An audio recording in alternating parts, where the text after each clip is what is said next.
You already know that soon enough, Fable 5 is going to be taken off our plans, but you shouldn't be worried about that. Anthropic already posted that they plan to bring it back, so it's certainly not going away forever. Now, when Fable came out, Anthropic put out a prompting guide, and you might think that those are the only rules for using the model, but they're not. That guide is just for using the model in an app. It doesn't tell you how to actually use it in your own workflow. You already know that we're a software company, and due to that, we've been running this model for days now, both in our own products and in the ones that we've been building for our clients. And from that, we've gathered certain rules that you can implement. For example, what settings should you actually use to get the most out of the model? Then there's a free tool that you can use to reduce your Fable usage, but in order to use it, you need to make sure that your coding project is set up in the right way. We do know that we're a bit late, but by the end of this video, you'll clearly understand how you need to start using this model. So the first thing you need to change is the effort setting, and this one alone will cut your usage in half without decreasing the quality at all. Now, you already know effort is just how hard the model thinks before it answers you, but what you probably haven't thought about is that on Fable 5, turning it up is actually a huge trap. Here's what you probably do. You see the max in the menu and you think that it's the smartest model, so it should work as hard as it can, and you crank it all the way up. But this changes nothing for the output that the model gives you. It gives out the same output on X high and max as it does on high. This was honestly surprising to us. And it's not just us, other people have experienced this as well. If you push it to higher settings, it's just going to get brutal on your usage. And Ultra Code is just a Claude Code skill that has been attached on top of the effort level, which we honestly think hasn't really produced anything worthwhile ever. It's just one of the ways that Anthropic gets you to spend more on their product. So keep the effort between low and high and never go past it. And honestly, you'd be surprised at how well the low and medium effort levels perform on Fable.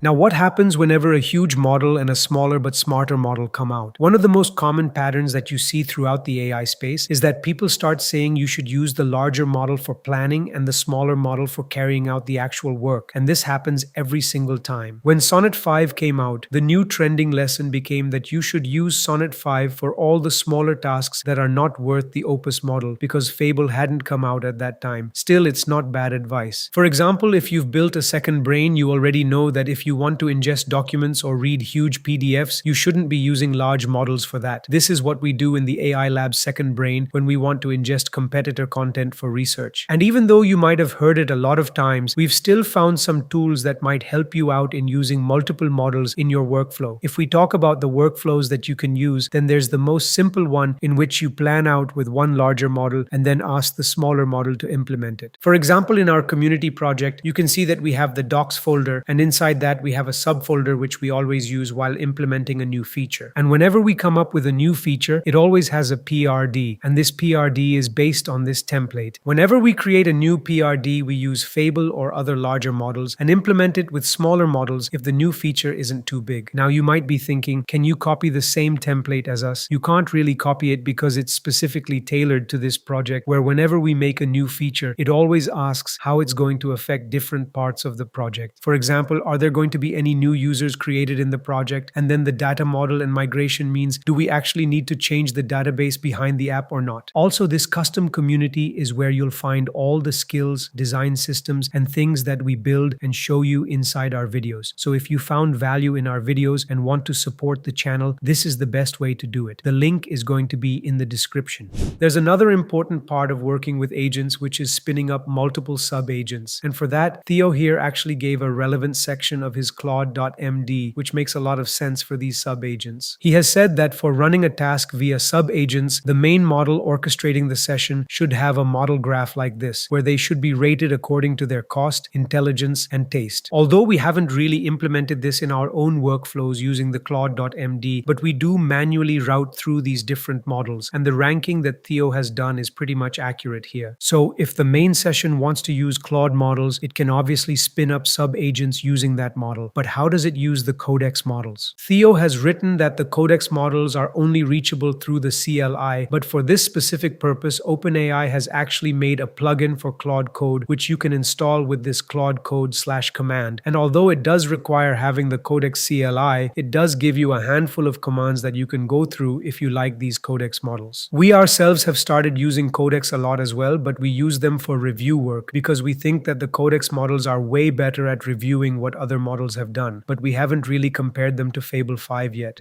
Now, even though we just told you that you should be using the larger models for planning, there's there's a particular thing we've seen while working with Fable 5. This model is way better at finding creative solutions to hard problems. So occasionally we've also enjoyed using it directly in our coding tasks as well, but that still doesn't solve the original problem, which is that it costs too much. To solve this, you can actually use Ponytail, which is a set of rules that basically makes your AI coding agent write less code, and it's not doing anything new. It's just a list of old coding rules that makes your models write less code. But if you just go ahead and use it to write less code, chances are that your app, which already has users, might break. So you need a certain structure inside your app so that you can start using this tool. Now you might already know the concept of TDD, which means test-driven development, where tests are written first and then the agent writes code. As you already saw, we make PRDs for every new feature, and the tests are written based on those PRDs. But before we move to how we use it, let's have a word by our sponsor, Veed. If you've ever tried creating videos with AI, you know the biggest problem is that every model lives on a different platform and you end up juggling 5 subscriptions just to test what works. Veed is an all-in-one AI-powered video creation platform that puts every major AI video generator in one place. Their Gen AI Studio lets you type a simple text prompt and get a full social media video instantly. Script, visuals, voiceover, subtitles, all done. They even have their own model called Veed Fabric 1.0 that turns a single image into a realistic talking video up to 5 minutes long. And if you want to compare different AI video generators side by side, their AI Playground gives you access to Google VO, Kling, Seedance, and more without leaving the platform. Plus, there's a full video editor with dynamic subtitles, background removal, clean audio, and auto resizing built in. Sign up with our code in the description for 30% off on your first month. For example, we have the community dashboard here, and if I go back, you can see that alongside the files having the dashboard code, we also have tests for the dashboard as well. So whenever anything is changed in the app, we run these tests. These tests make sure that whatever the dashboard is supposed to do, it keeps doing that. For example, if I click on the settings icon, it is supposed to open up this menu. A test file tests that this still happens. If the agent writes some code that breaks the button and doesn't show you the menu, that means the original code has been broken. So this is why these tests, which are called unit tests, exist, because they test a single unit, which in this case is the dashboard. So just like the dashboard, the whole app has tests written for it. So whenever we are going to make a new feature, new tests are written first, and those tests are not written by the same agent. Those tests are written by the TDD test author. Now it is important that another sub-agent writes the tests, because the existing agent will often write tests that are supposed to pass its own faulty code. So because our repo has been structured in this way, and we always write tests first, no matter how the model writes code, we always know that it will work. Also, if you want to use this TDD test author agent in your own projects, you can get it inside our AI Labs Pro community as well. Since Ponytail is a plugin in Claude Code, it comes with skills and other stuff as well, but you only need the prompt in its skill.md, and then you can put that in your main claude.md or paste it as a prompt before you start using Fable 5 for coding. Now you might be thinking, how do Fable 5 and Ponytail come together? So if you are not familiar with the concept of refactoring, it basically means that you modify the code so that there is less of it. And Ponytail is really good in refactoring code. Since we actually have these tests written, whatever it writes using Ponytail, I always trust that it will work because those tests are passing. And in this way, you can build apps and constantly keep changing code.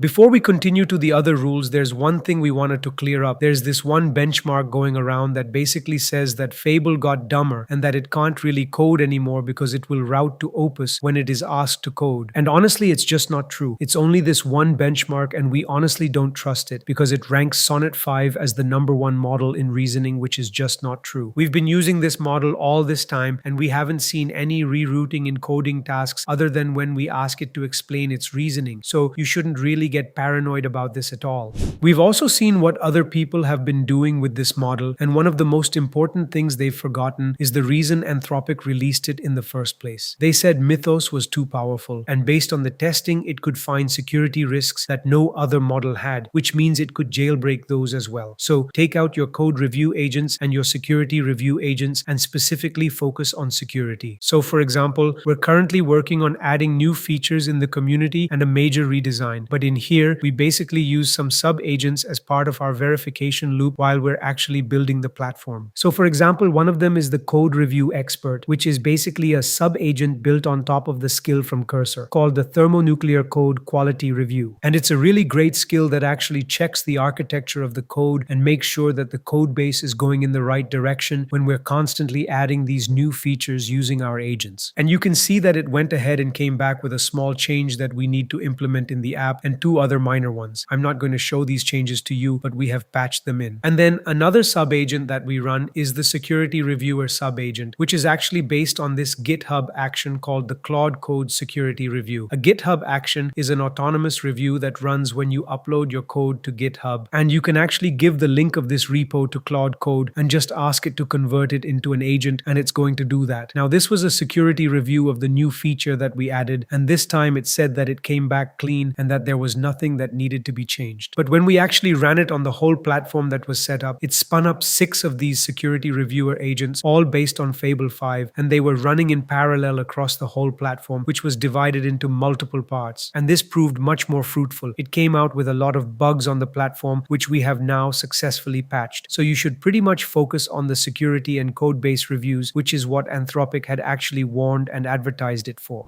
So recently, Tariq, who is from Anthropic, also published a field guide to Fable in which he described his own experience while working with Fable 5 and what he thinks about it. In my opinion, you only need to focus on some of the things here. He has actually made some example artifacts which explain things much better than the article. In the artifact, he has divided his process into multiple steps. I think that you are already implementing these processes with the old models, so you do not really need to dive deep into it. But one thing which you should start doing if you are not already doing it is first making mockups of the features that you are going to implement. So if we look inside our repo again, you can see that we have this design folder, and inside that design folder, we have a mocks folder. Now, whenever we implement a new feature, that feature is first added onto this HTML mockup. This HTML mockup is a one-to-one prototype clone of the whole website, and we basically add the new feature on top of this before we actually start to work, because it is important that you visualize your changes. But other than that, one thing that I liked in this article was quizzing before merging. So you already know that while working on coding, you basically create a Git branch, make the changes in that, and then you merge. Now, this entirely depends on the person working on the AI agents, but some people do not really look at what the agent has implemented. And I am not saying reading every line of the code, but just reading a small summary of how the agent did what it did. And that is actually really important. So the prompt that he has given makes sure that before you merge, Fable actually comes to you and quizzes you on these changes. And this practice basically makes sure that you know what is going on in your project, and I highly recommend this. Over time, we have worked with a lot of projects, including our custom community and custom automations to make our own process better, and multiple other apps for clients as well. And we have seen that if you do not really have context on what is happening in your code base, you will not be able to steer your agent. No matter what you do, whether you use a goal or you use a loop, it will have to end, and you will have to add new features or make changes to your project. And not knowing what is in your project will come back to bite you at that time.